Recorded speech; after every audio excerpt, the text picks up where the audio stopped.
palong hay nói là cùng gái mây giao cùng người ta cả xin cả đinh thái mạc mây lùng người nhằm cây na di lùng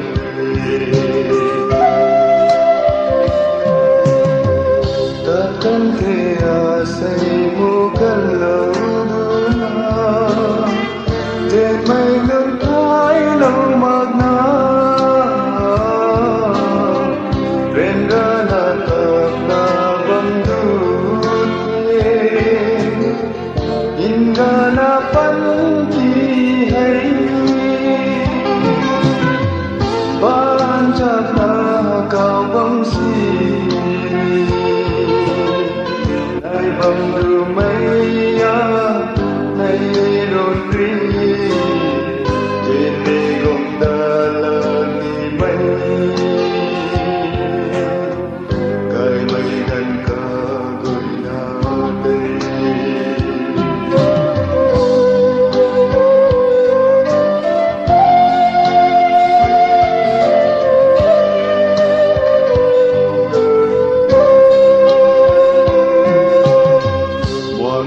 khao sáng băng mây chinh mà nở khờ ta khâu rồi mà ngâm cánh cả gần cả cánh mây cùng ta nằm ở đây râm trên mi man cánh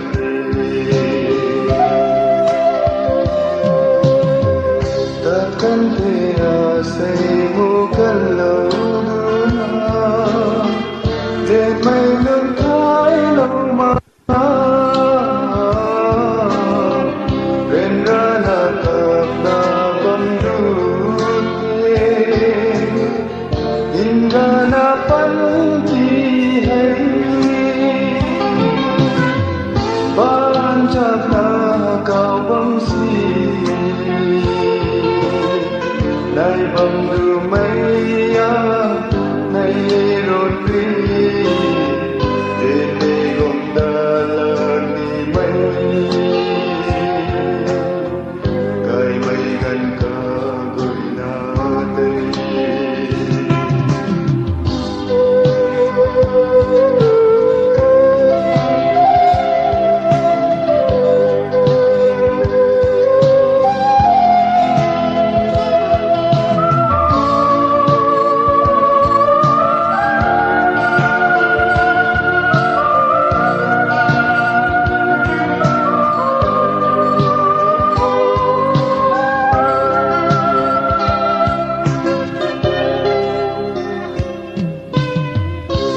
chẳng mây răng trên thế tu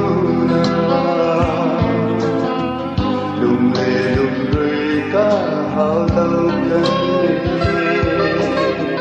tầm lòng lạc đi mây cùng na ở đây rồi nắng lúc câu năm lùng lệ takkan kaya semu kalau để mây nước thái lâu magna ren ra là tập na bấm đút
Anai zen mai pari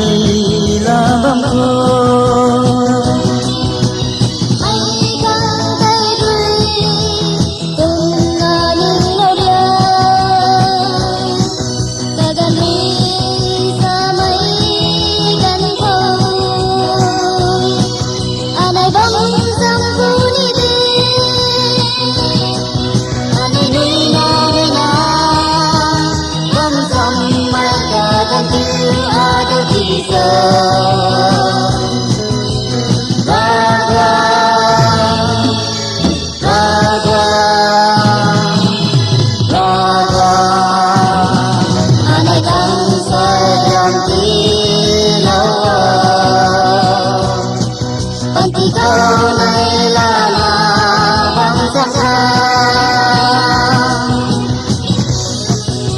Bamai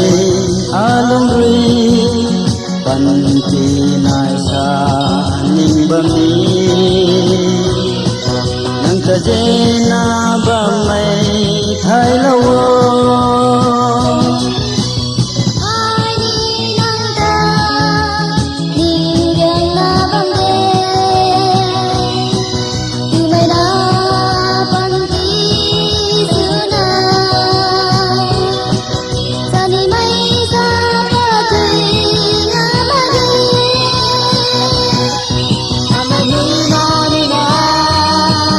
Bam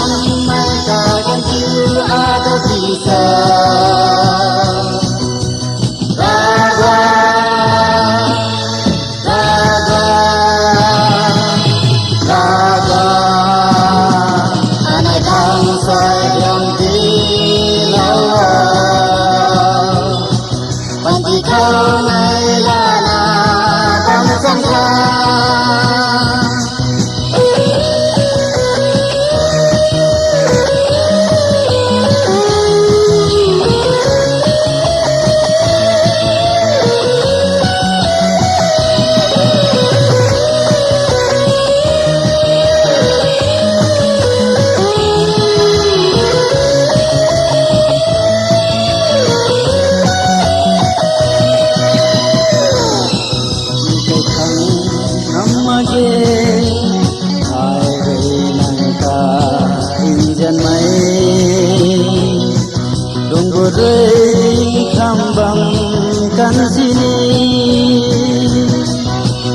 Hãy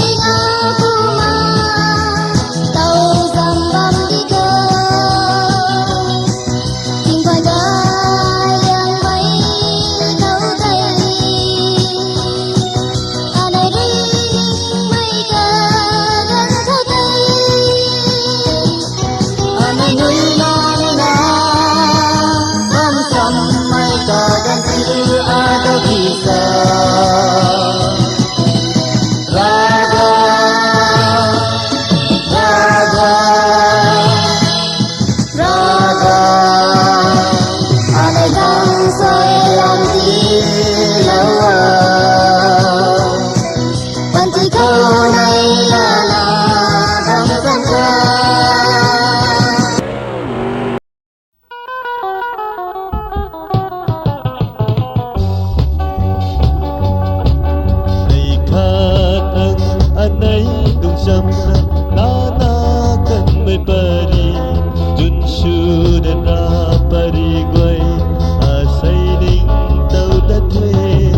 Ghiền Mì Gõ để không bỏ lỡ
có gần tiếng sang lâu mấy dân mây ta nhìn tao thôi nín lâu ngầm lạc thế có gần khâu tay tan tí khang dân lâu cần trên mây rơi thâu thay lâu mà còn thế hàng hậu về tu na bằng căn mây trên mây giàu cung trên si giang si riang ra bằng mây trên mây giàu tu riang ra bằng khăm magi giá mây quỳ lên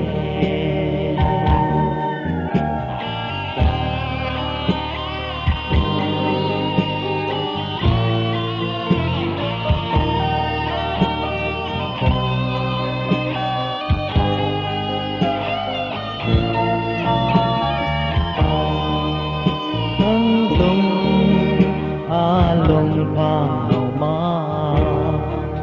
khâu về hay cùng nó bất có mây rồng riêng ra hay nâng ni tao thô mi tùy rui nắng sang gần su thế đi cùng căn số riu đã khang hay bằng hậu về đu na bằng căn mây trên mây đào tung xuân si giang si rian ra bằng mây trên mây đào răn ra bằng khăm magi giá mây quỳ lên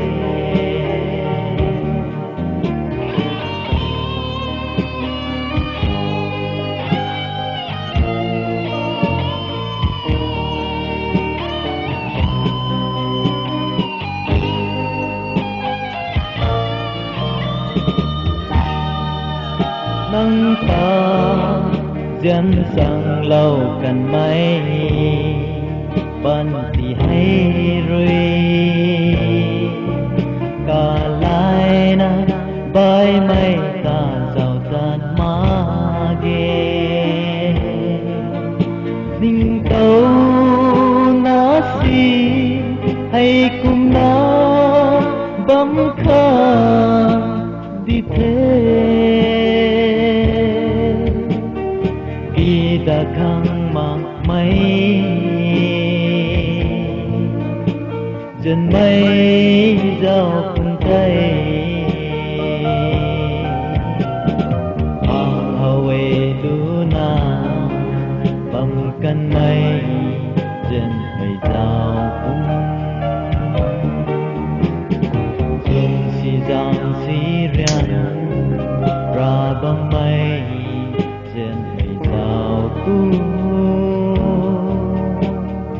răn ra bằng khang magi